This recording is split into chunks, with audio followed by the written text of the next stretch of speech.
Okay, good morning. So let us do an overview of the history of the ancient Israelites. Okay? From about 1010, the year 1010 BCE, until 586,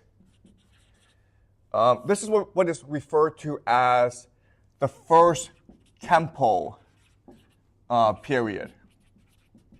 So remember, the nation of Israel is created by King David, and it's a coalition of different tribes, different cultures, different religions. And what makes this nation possible are two things. The first thing is the charisma of David. The second is the tremendous literary power and genius of the Yahwehs. The individual who wrote the first stories of the Bible, Adam and Eve, the patriarchs, Moses. Okay? And what centers or unifies this nation is the first temple in Jerusalem. Remember, to create centralized authority, David and Solomon, his son Solomon, they build a temple where everyone has to come in order to make sacrifices to Yahweh. Okay, so the first temple is the house of Yahweh. All right? And at this point, there are certain characteristics about this new religion or this new nation. Okay? And again, I will have to oversimplify for the sake of clarity. Okay, so the first thing I would say about this new religion is it's polytheistic. Okay? It aspires to a monotheism, but it's only aspirational because the reality is it's a multicultural coalition. And people are going to believe what their fathers and their grandfathers believe. Okay? And so people at this point have multiple faiths. And so the religion that we refer today as Judaism is only shared by the elite people, okay? King David, his family, and the priests, and maybe other people in the elite, okay? Second thing is, it is a monarchy, okay? And the third thing is, this religion is an open, tolerant, and optimistic religion. Because remember, the Bible, it's really the story of two people, Yahweh and David, forming an everlasting friendship that becomes the basis for the nation of Israel. Also remember that in the Yahweh's understanding of Yahweh, Yahweh is a poet God. He's fallible, he's sensitive, but he means good. He's willing to grow and help the Israelites grow as well. And in this religion, to show faith to Yahweh, to show your devotion to Yahweh, you must argue with him. You must learn and grow with him as well. Okay, so this is a very open, confident, generous, and optimistic religion. By the time we reach the second temple period, okay, from 539 to 70 CE, okay, 539 BCE to 70 CE, this is called the second temple period. Why? Because in 586, their temple was destroyed by the Babylonians. Okay? By the time we reach this period, the Israelites are no longer referred to as Israelites, they're referred to as Jews. And the Jewish people and the Israelites, they share the Bible, but in terms of culture and values, they're very different. So at this point, the Jewish people have become what we call henotheistic. And the idea of henotheism is you believe there are gods, but your God is the best. Okay? Your God, Yahweh, is superior to all gods. And all the gods are false idols. They are deceivers. Second thing about the second temple period is it's very anti-monarchy, okay? And so it focused on the priesthood and the idea of ritual, religious ritual.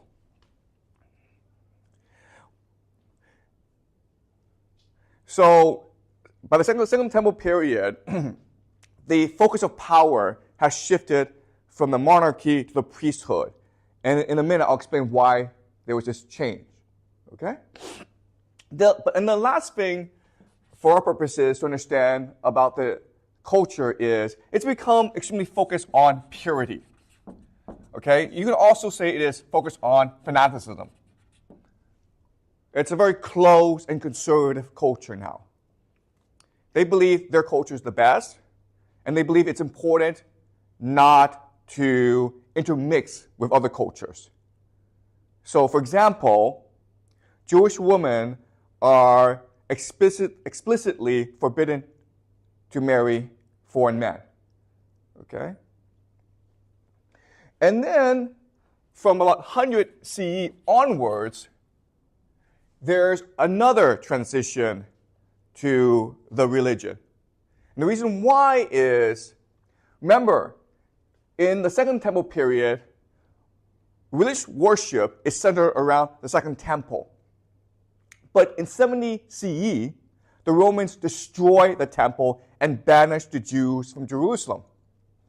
And so this makes massive changes to the religion after about 100 CE. That carries it to the present day. The first thing is it becomes fully monotheistic.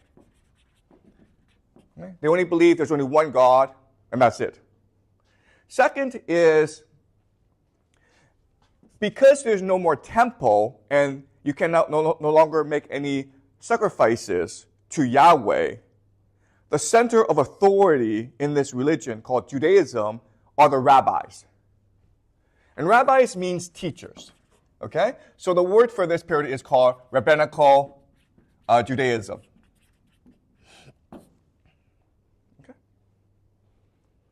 In other words, the Bible becomes the center of religious worship in Judaism. Before it was the temple. Now it's the Bible. It's the rabbis who interpret for you what the Bible means. The last thing about this is the idea of diaspora. Diaspora just means they are now spread out all around the world. They are no longer in Jerusalem, they're spread out all around the world. And as such, you will have multiple strands of Judaism because their religion now has to interface with local culture and local customs. Okay?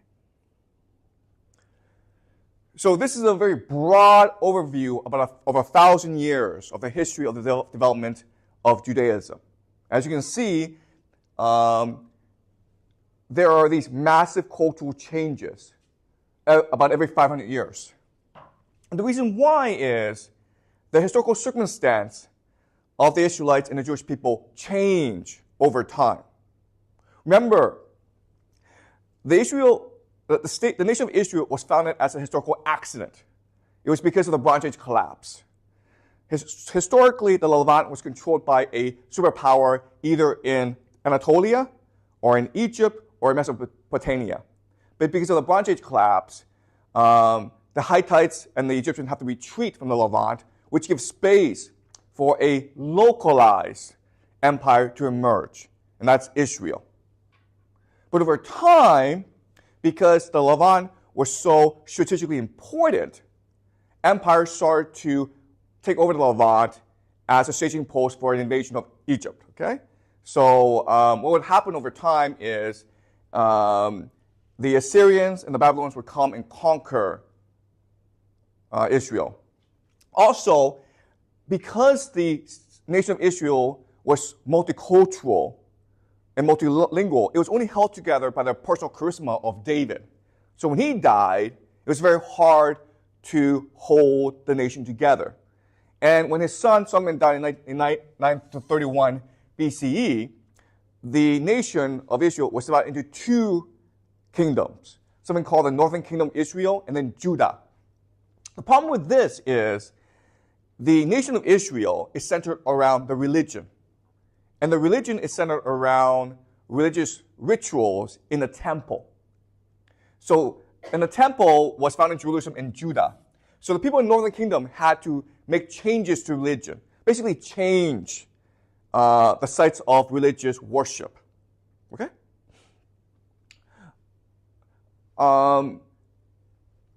In 586, the Babylonians came and destroyed Judah, and they burned the first temple.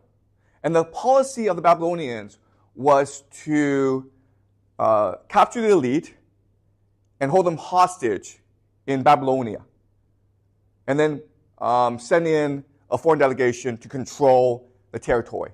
Okay, and this is what is called the Babylonian captivity. And while the Israelites are there, they're trying to hold on to the memory of who they are. Okay, and there are two memories that sustain them in this period. The first is the memory of the greatness of King David, how they were once a united monarchy under the leadership of David. Okay, so they're very proud of that. That's what sustains them. The other thing that sustains them is the Bible, the stories of the Yahwehs, okay, Adam and Eve, the patriarchs. And because they are so focused on these memories, and because these memories are written down, the Israelites specialize in intellectual activities. Okay, so in Babylon and then elsewhere, they become very successful. They become administrators, they become teachers, they become intellectuals. Okay, and they, over this time, will also produce their own literature as a diasporic people to sustain them and to unify them. Okay, also at this time, what's important to understand is the identity as Israelite people becomes much more concrete and much more locked in. Before, when they were back in Judea, in the Levant, their identity was very fluid. It was very open. It was very dynamic. But now that they are part of the diaspora, they have left Jerusalem, their identity becomes much more concrete. And the analogy would be, here in China, we use simplified Chinese. But guess what? When you go to overseas Chinese communities, the diaspora, right, in Southeast Asia, they all use traditional Chinese characters. They hold on to Chinese culture much more fanatically than in China. Right? Does that make sense? Okay. So a very concrete identity emerges during the Babylon captivity.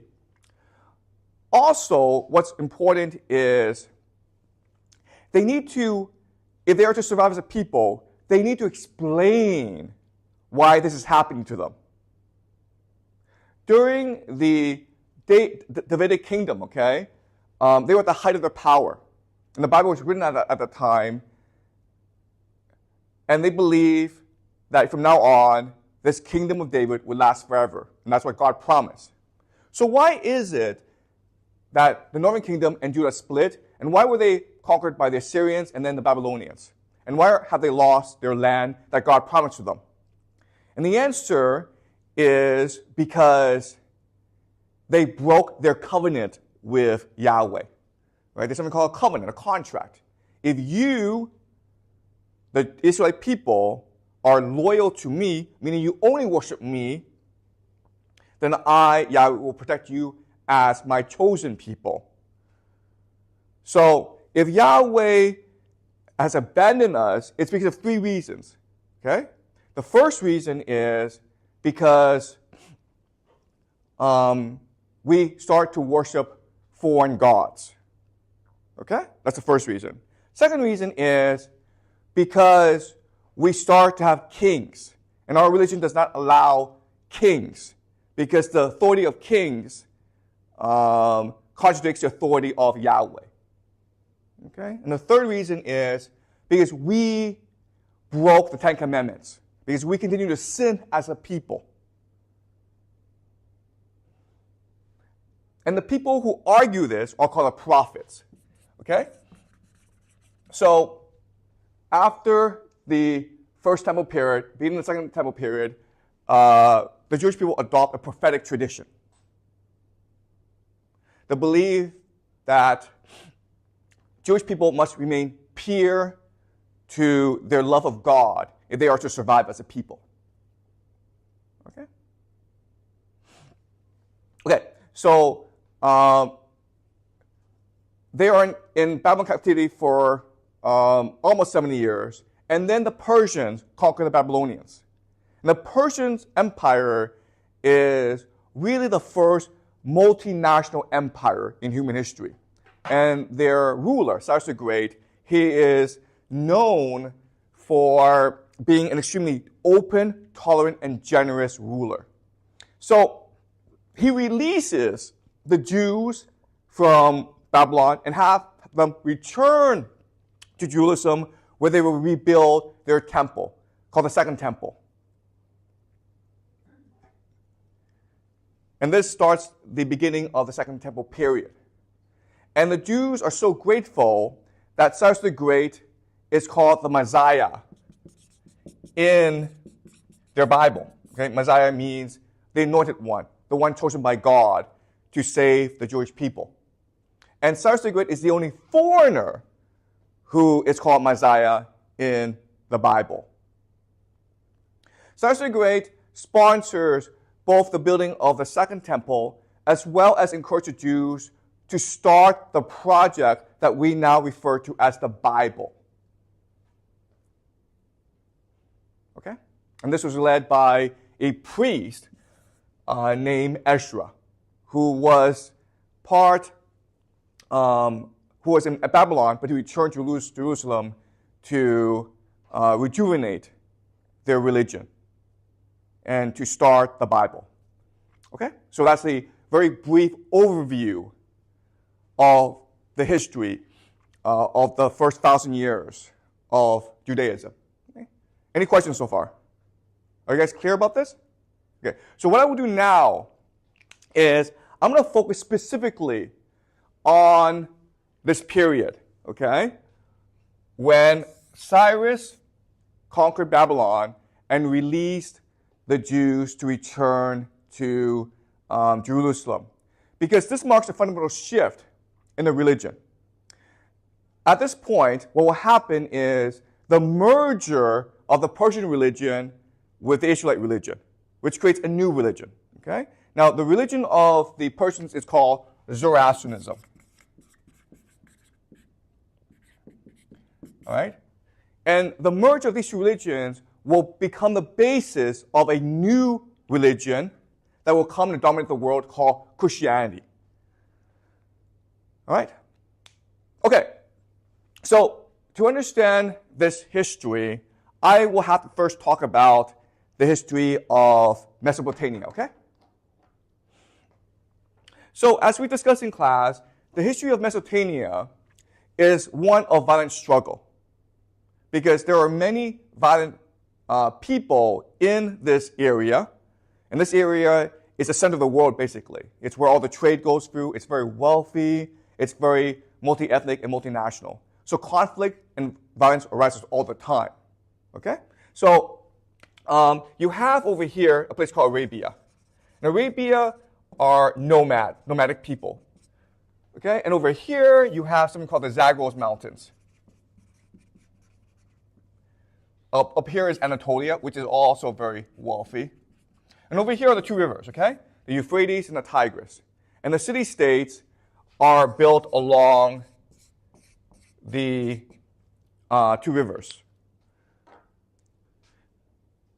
The nomadic people in the desert of Arabia and the mountains of Zagros are opportunistic, okay? They will trade with you, but they will also raid you and steal from you.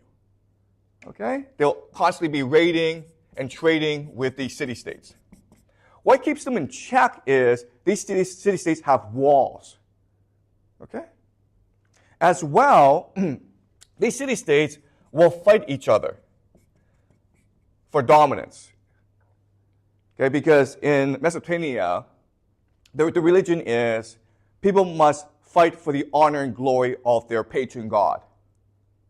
What keeps the city-states from destroying each other is they believe that each city-state, in each city-state in a temple lives a great God. So you can destroy the enemy's army in the battlefield, but you can't go and ransack the city and the temple because that would incur the wrath of the God. Okay? So there are these religious taboos that keep the system in check. And so for centuries, they've been fighting each other and struggling against each other. And in this process of struggle, they will create many tremendous innovations that will forever change human history. For example, they create writing. They create many forms of knowledge, like mathematics and astronomy. Okay? So this is considered the cradle of civilization. This system broke down when a king named Luga Zaghazi, okay, of a city-state called Umma. Okay? And Umma is always in conflict with a city-state called Lagash. And Luga Zaghazi, he is so ambitious that he's willing to defy the gods. He decides, this is stupid. I keep on attacking my enemy, but I have to retreat after I win because I'm afraid of offending their God. Well, I'm going to test their God. I'm going to go into Lagash, destroy the temple, steal all their wealth so I can fund other military adventures and see if their God will seek revenge. Okay? So he's breaking the taboo. It's basically like the equivalent of using a nuclear weapon today. Okay? So he goes to Lagash and destroys Lagash, burns down the temple, steals all their wealth, and nothing happens. In fact, he becomes even more successful. And he goes around and starts slowly conquering the city-states of Mesopotamia, of Sumer, and he's about to unite all the entire region. And now the city-states are unified in their hatred of this person. He has defiled their temples. He has mocked their gods. Okay? This creates an opportunity for another warlord named Sargon of Akkad. And Sargon of Akkad is determined to destroy Luga Zaghazi and restore the honor and glory of the gods of Mesopotamia. Why is he doing this? Because he himself has a legitimacy problem. Okay? He was a mercenary, and he was part of the city-state of Kish. Okay? So he was supposed to be loyal to the king of Kish, but he was an extremely ambitious and charismatic soldier, so he did what David did, and he usurped the throne. And so now this creates a legitimacy problem. Because remember, in this religion, kings are descended from the gods. So now you, by usurping the throne, have offended the gods. So Sargon, his name means legitimate king, by the way. Okay? Legitimate king. Which tells us no one thought he was illegitimate, okay? He decides that he will create legitimacy by destroying Luga Zaghazi. And he does that, okay? He destroys Luga Zaghazi. He captures him, parades him around, and then kills him to show that he is favored by the gods. And by doing this, Sargon of Akkad unifies all of Mesopotamia, and he creates the first world empire called the Akkadian Empire. Okay? But also by doing this, okay, by creating the first empire, Sargon of Akkad will now unleash a cycle of violence. Okay? And so, over time, everyone will be forced to become more violent in order to maintain balance. It becomes an arms race of fear, terror, and violence. And empires rise and fall all the time. Okay? Again, the problem with this area is you have extremely aggressive nations, and there are no natural boundaries to protect you.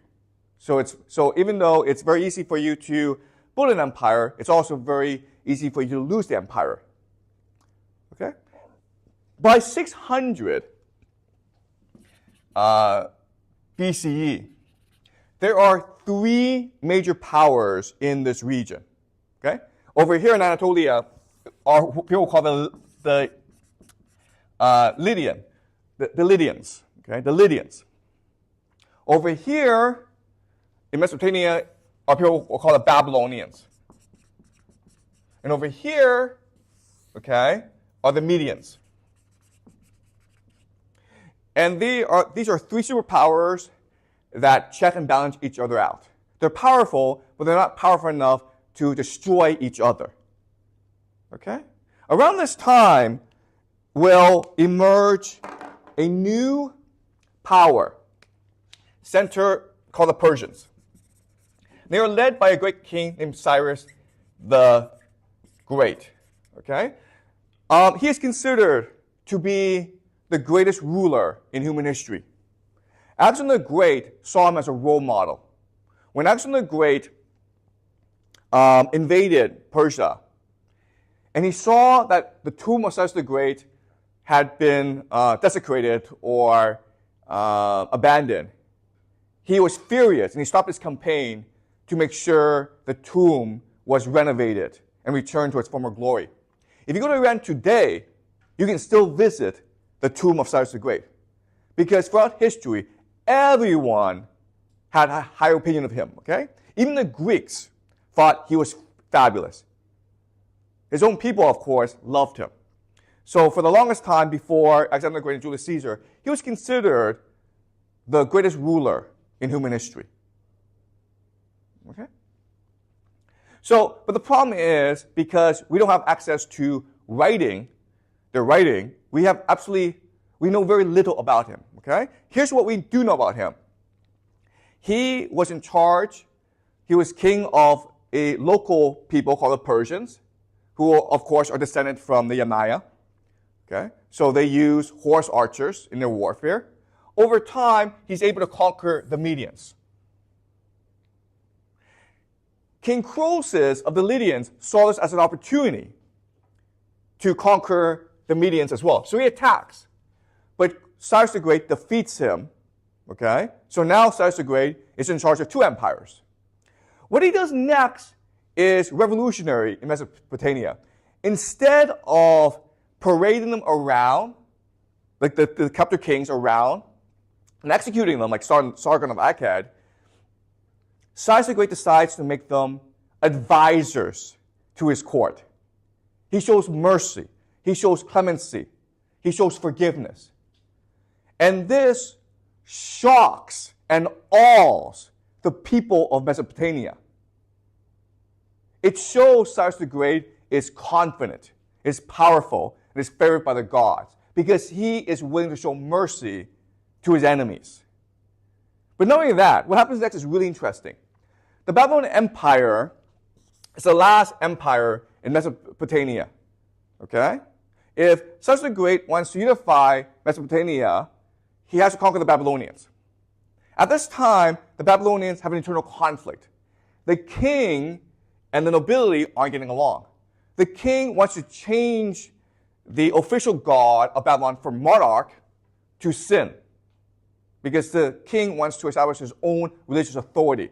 So this creates tremendous conflict eternally in Babylon. And normally, they would go to civil war. And normally, when they hear that Cyrus the Great has conquered the Medians and the Lydians, then they would think they have to unify in order to defeat Cyrus the Great. But they hear that Cyrus the Great, he's merciful, and he's generous, and he's wise. So what they do is, the nobility strikes a deal with Cyrus the Great. And Cyrus the Great conquers Babylonia without doing anything. And in the official history of Cyrus the Great, he claims that the conquest of Babylonia was the greatest conquest, was his greatest conquest, because he did it through his generosity and his mercy, as opposed to killing lots and lots of people. Okay? And at this time, what Cyrus the Great and the Persians realize is, if you really want to control people, you have to use a policy called divide and rule. And the idea is this. Before these empires, the Akkadians, the Assyrians, the Babylonians, they believed they had to use violence and fear to control people. But when you do that, all you do is you anger people, unite them, and force them to rebel against you. Okay? But if you recognize that in each society there are these natural factions who are in conflict with each other, and you're able to balance these factions, then they're relying on you for stability. Okay? Does that make sense? Okay, this is what we call divide and rule. So the Persians created not an empire, but what we call a federation. In other words, a federation is the idea that people choose to be part of this federation because it benefits them. Okay? Why does it benefit them? Because, first of all, it brings peace. If there's a conflict, you don't fight each other, you go to the Persians for a conflict resolution. Okay? So it brings peace. Second of all, it brings prosperity through trade. Okay? So the Persians create all these roads that enable trade within the empire. And so you're better off actually trading than you are fighting. Okay?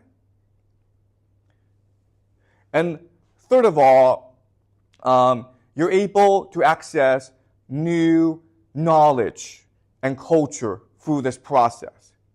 So the Persians were the first to create a national imperial postal system. It was very, very clever. So all they did was they set up checkpoints throughout the empire. And these checkpoints, they were like hotels for postmen. They had food, they had new clothing, they had a place to sleep. And these postmen would, on their horses, carry mail throughout the empire and stop at these checkpoints to rest. Okay? So the Persians showed that by participating in this empire, you could benefit a lot more than if you didn't participate, and therefore you should participate. And so it's an amazing achievement because remember, these nations were at war with each other throughout their history. And these are very aggressive people with lots of religious differences.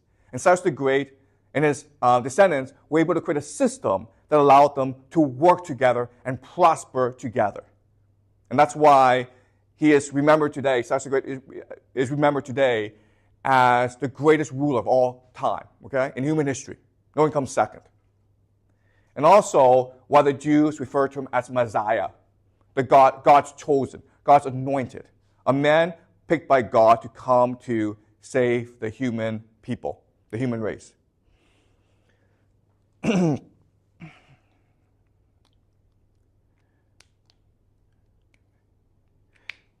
So with this federation, with this empire, what's important is the idea of administration. Okay? Administration. You need administrators who will be conscientious and loyal and good people, okay? Because remember, they are working with local governors. So each region is allowed local autonomy, and each governor is called a satrap. So they are working with the satraps to govern the local area. And remember, these satraps are allowed maximum autonomy and freedom to do what they believe. Everyone's allowed to practice their own religion. Okay? So what the administrators are doing is ensuring divide and rule, right? That there's enough internal conflict within this region so that they're all dependent on the empire for guidance and authority. These administrators have to be, they can't get into like bed with the satraps. They can't be corrupt together, okay? Because the system will break down. So there had to be a system to keep the administrators loyal to the empire. And this system is a religion called Zoroastrianism. Okay? Zoroastrianism. And this is the religion of the Persian people. And this is the religion of the imperial administration. If you want to be a bureaucrat within this system, you have to believe in Zoroastrianism. You have to participate in the rituals and the rites of Zoroastrianism. And what made the system work is Zoroastrianism was at this time, 600 BCE, 500 BCE, the best religion in the world. Okay, so this is a new concept for us, the best religion in the world. We've discussed the best military in the world, right?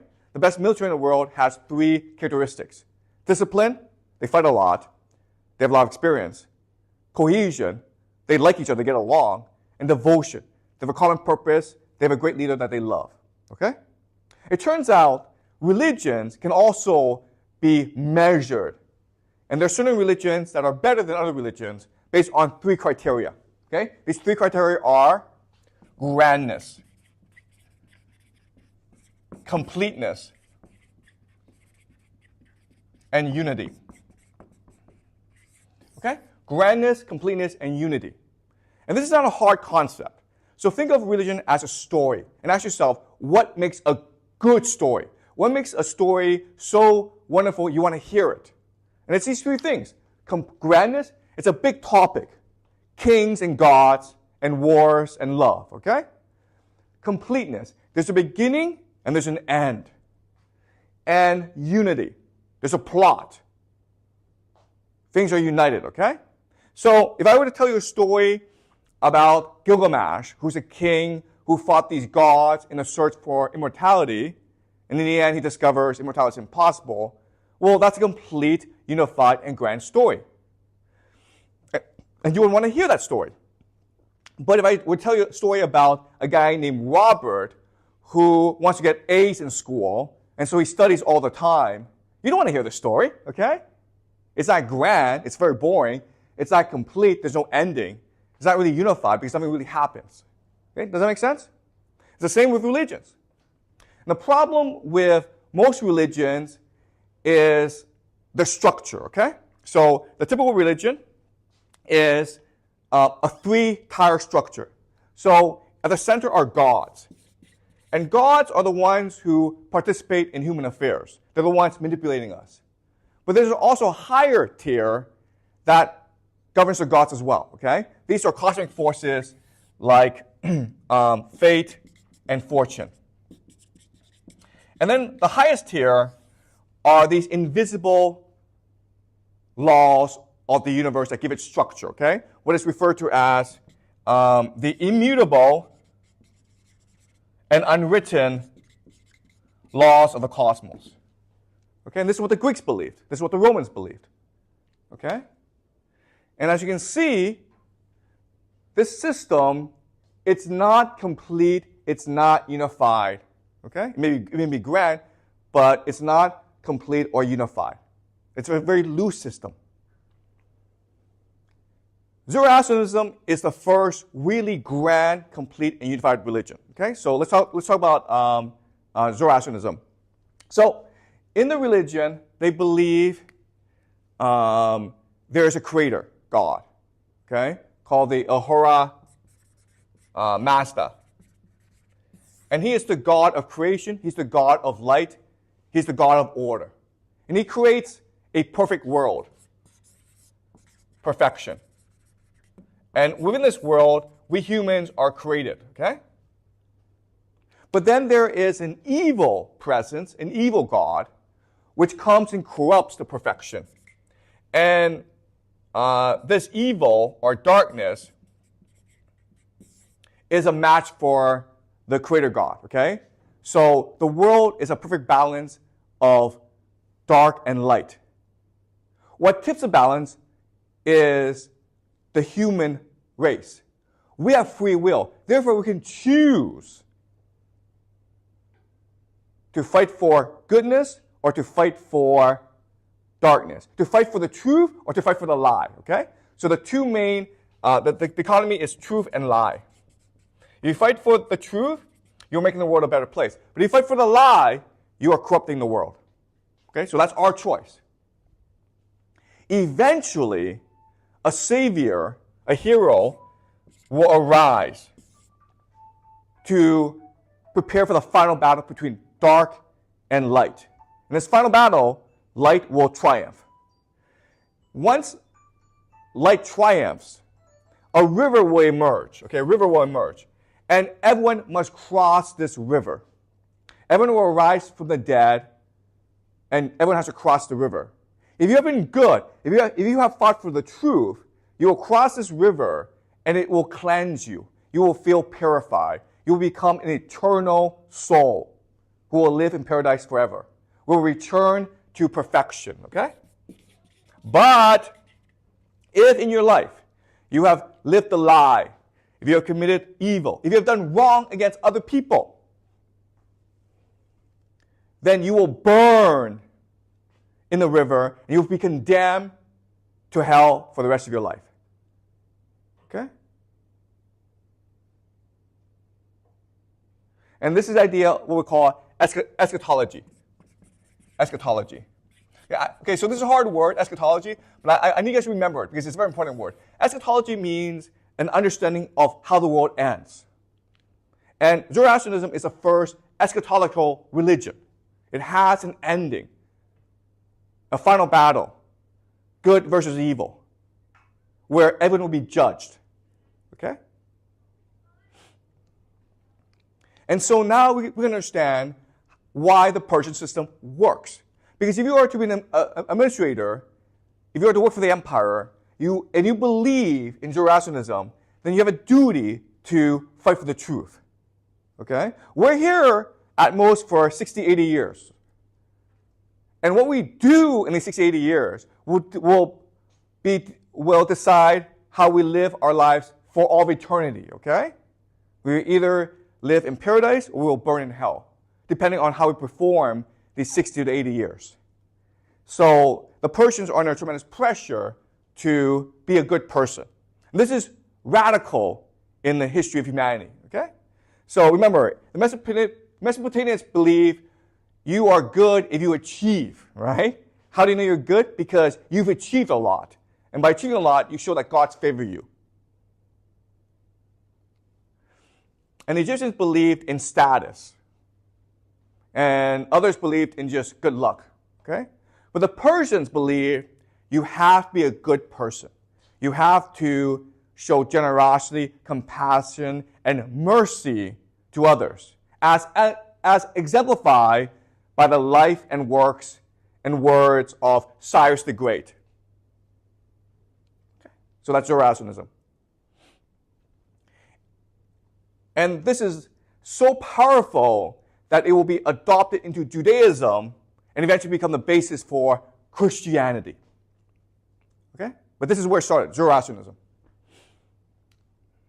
Any questions so far before I continue? Are you guys clear about what's happening?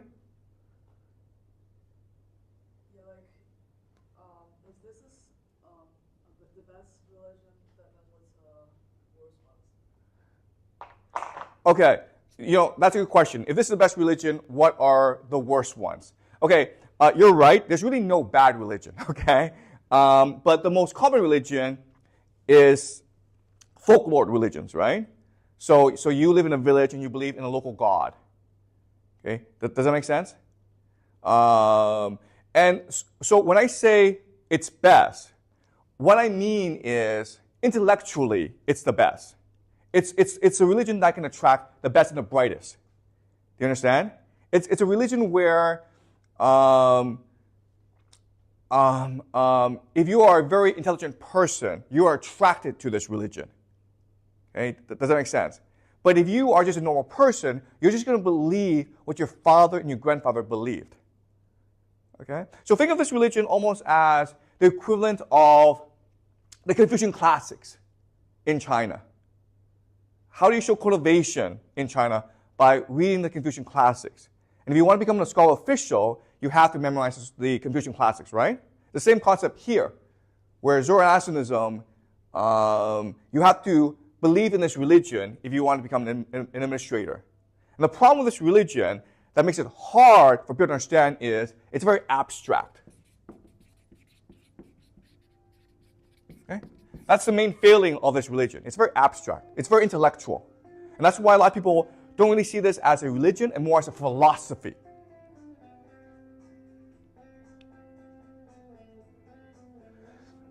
And what's also important for us to understand is the abstraction is what makes this religion appealing, right? Because the Persians are trying to attract the best and brightest for their administration. So they don't want a popular religion. They're not trying to promote their religion. Okay? They're trying to use their religion to filter out the best and the brightest. Okay? Does that make sense? Okay? So you're right. I can't say this is the best religion, but it's the religion that is the most intellectual and which will attract the best administrators in the Persian Empire. And that's why it's effective. Okay? Great question. Okay, any more questions?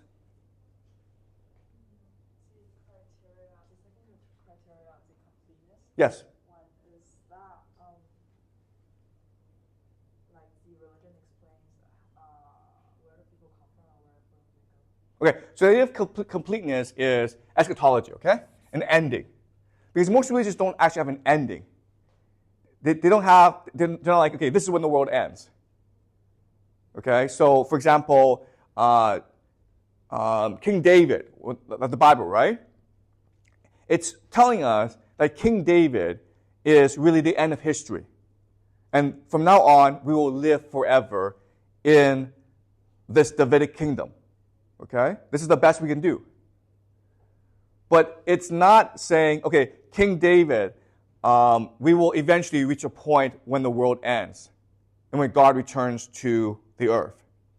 No religion is doing that before Zoroastrianism. Okay? Does that make sense? Okay? So think of completeness as a circle, right? Because if you look at Zoroastrianism, they say this is a perfection, right? But now there's corruption. So the story ends when corruption ends and we return to perfection. So the circle closes. Okay? Does that make sense? And the same with the Bible, where we start out in the Garden of Eden, and then we are corrupted and we are forced out of the Garden of Eden, right? But nowhere does it say we'll return to the Garden of Eden. But when we reach Christianity, that's what will happen. Jesus is the promise of the return to the Garden of Eden. Okay? So now the circle closes. Does that make sense? Okay, any more questions? Okay. All right. Let's continue. So we have this religion, Zoroastrianism, and eventually the Jews will adopt it into their own religion. Okay?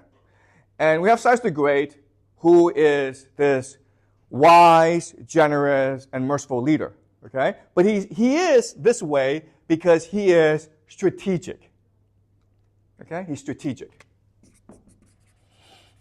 So, when he allows the Jews to return to Jerusalem, he's doing so for strategic purposes. Okay? He's not doing it because he feels sorry for the Jews. He's doing it because there's a certain strategic purpose in allowing them to return to Jerusalem. And the reason why is Jerusalem, the Levant, as we discussed, it is very important geographically. It marks access into Egypt, which is what Cyrus the Great eventually wants to conquer, because Egypt is the wealthiest nation in the world at this time. So he needs to bring stability to the Levant. And in the Persian worldview, what creates stability is the balancing of forces within the local area. Okay? So he needs to create conflict in the Levant. At this point, in the Levant, there are still Israelites living there. And they are now called the Samaritans. Okay? And then you have the Jews. Okay? The Jews is a Persian word. It means people who live in the province of Judea, which is a Persian province. Okay? So they're called Jews now, and not Israelites. Israelites are now called Samaritans. These come from the same people. Okay? But the difference is this. The Israelites who stay have adapted to new circumstances. And so what this means is they still practice their religion, but they've also intermarried with women of different faiths. So now it's common for a household to practice many different faiths. Whereas the Jews in Babylon, they're more fanatical. They believe it's important to practice only one faith. So when Cyrus the Great sends the Jews back to the Levant, this immediately creates conflict between the Samaritans, who believe they are the true descendants of the Israelites, and the Jews, who believe they are the true descendants of the Israelites. So this creates religious conflict in the Levant, which means the Persians are able to become the arbiter. Okay? And this creates dividing rule. Now, what's important for us to understand is the Jews who return to the Samaritans are only the most fanatical Jews. Okay? There's only a minority of people. The rest of the Jews are perfectly happy in Mesopotamia. They have very successful careers as administrators, as intellectuals, as teachers. They're happy where they are. Okay? So it's only the most religious extremists who return. And they are in the minority. So the Samaritans are in the majority. So the Persians support the Jews who've returned in trying to create purity. Okay? So the Jews argue for purity. The Samaritans argue for tolerance.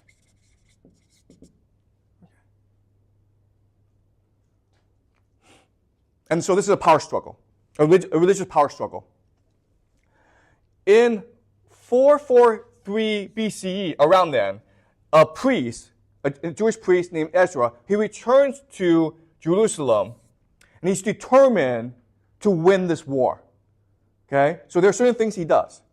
The first thing he does that is extremely controversial is he announces, if you are a Jewish man, you must divorce a foreign woman. If you're married to a foreign woman, meaning a woman who doesn't share our faith, then you must divorce her in order to maintain the purity of our people. Okay? He also announces that from now on, it is mandatory for a Jewish man to observe religious rituals, to go to the temple and make your sacrifice. Okay? So he's trying to establish purity. But his main contribution, which is the most important, is he wants to unify the Jewish people into one faction, okay?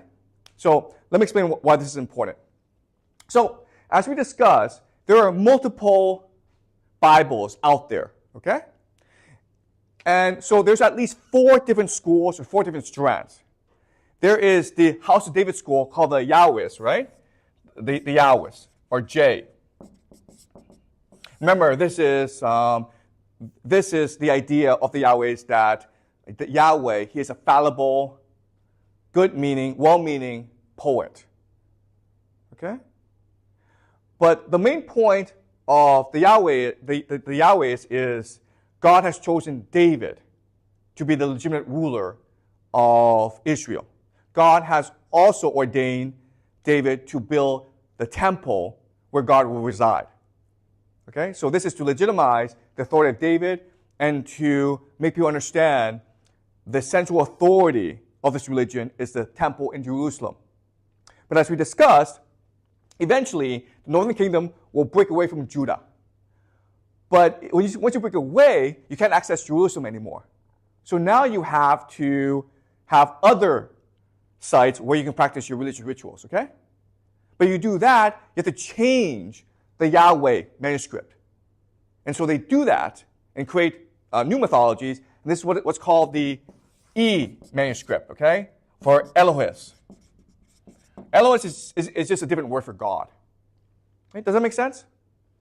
So you have 2 competing Bibles. At the same time, you have the priestly manuals.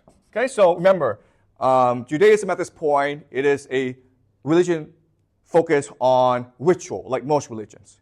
So you need manuals in order to tell you why you're doing these rituals and how you should do these rituals. They have to be very precise. They are to be effective, okay? At the same time, as the northern kingdom fell, as Judah was conquered by the Babylonians, as the Jews are forced into captivity, you have to explain why this is happening, okay? And while this is happening, most people choose to not follow religion anymore, okay? They adopt a new religion or they move somewhere else, okay? But the religious fanatics have explained why this is happening. And their explanation is because the Israelites continue to disobey God. And this faction, which is basically looking at Jewish history and explaining what is happening, is called the Deuteronomists, okay, the D school, the Deuteronomists.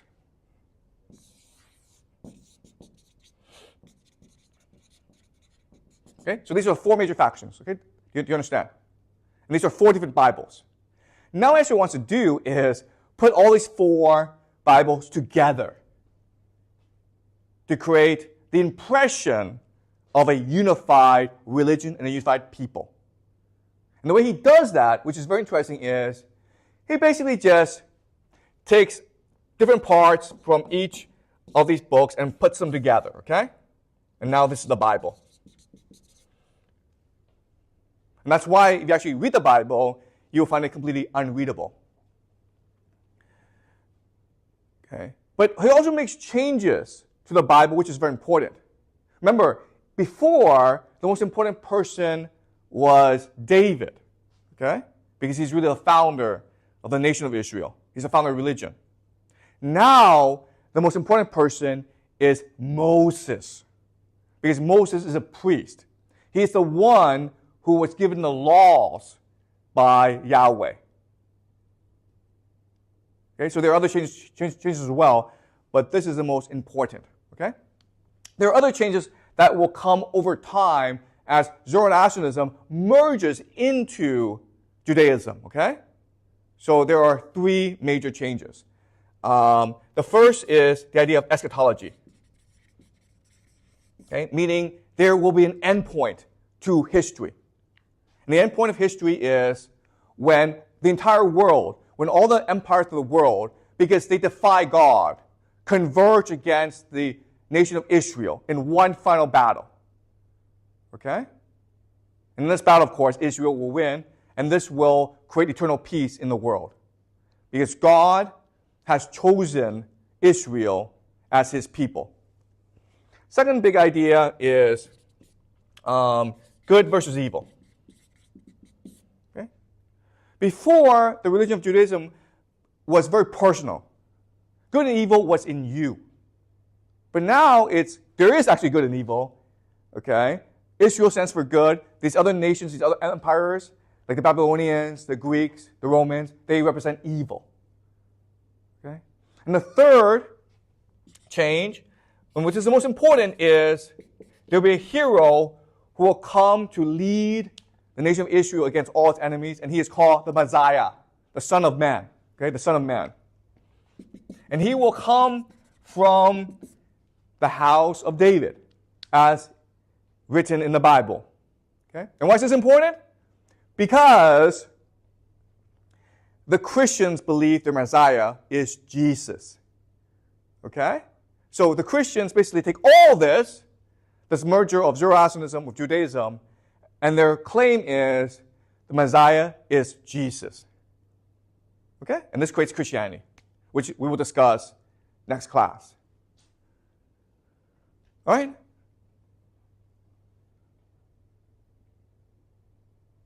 Okay, any questions so far? Are you guys clear about all this?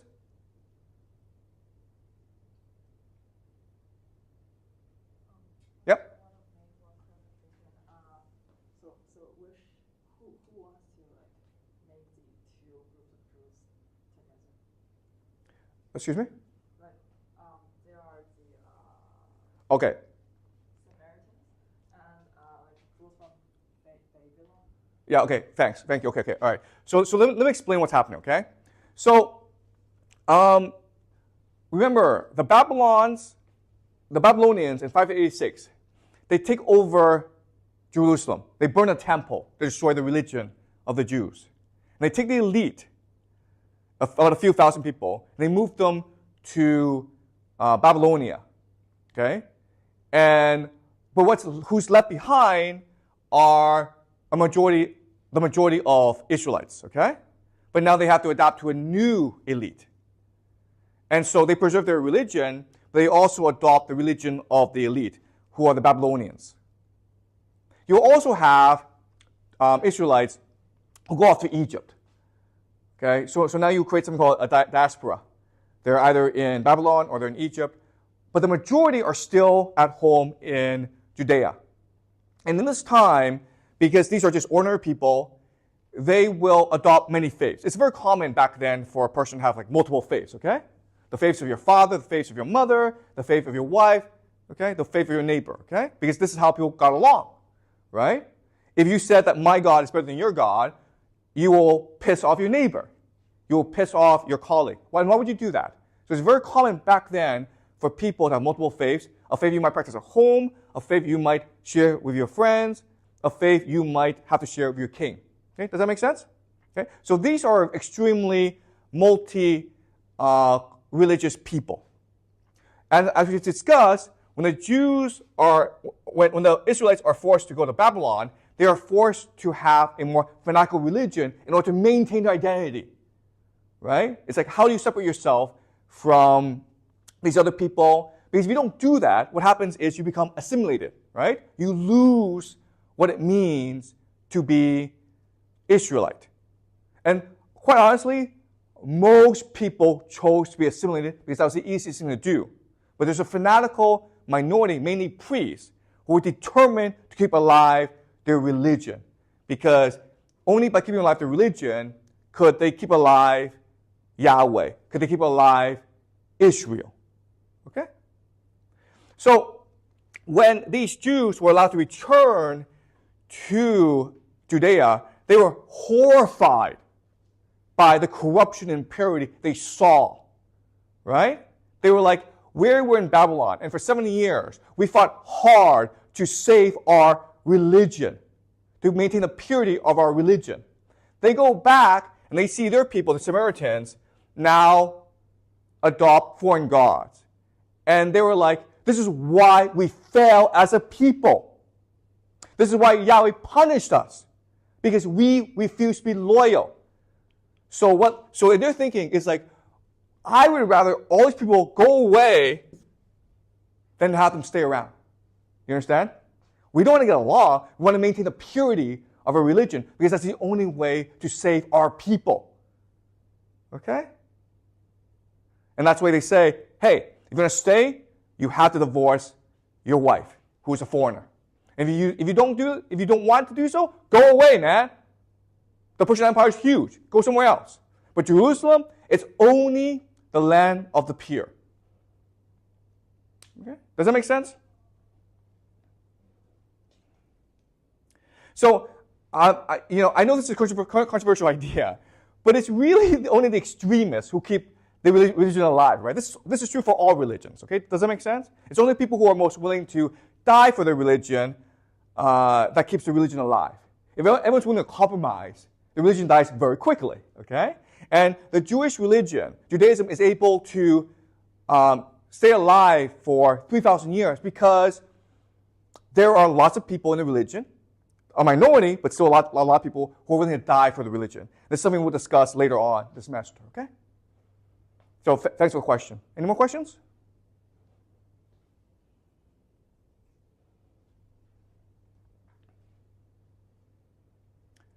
Okay, so next class, we will discuss the rise of Christianity, okay?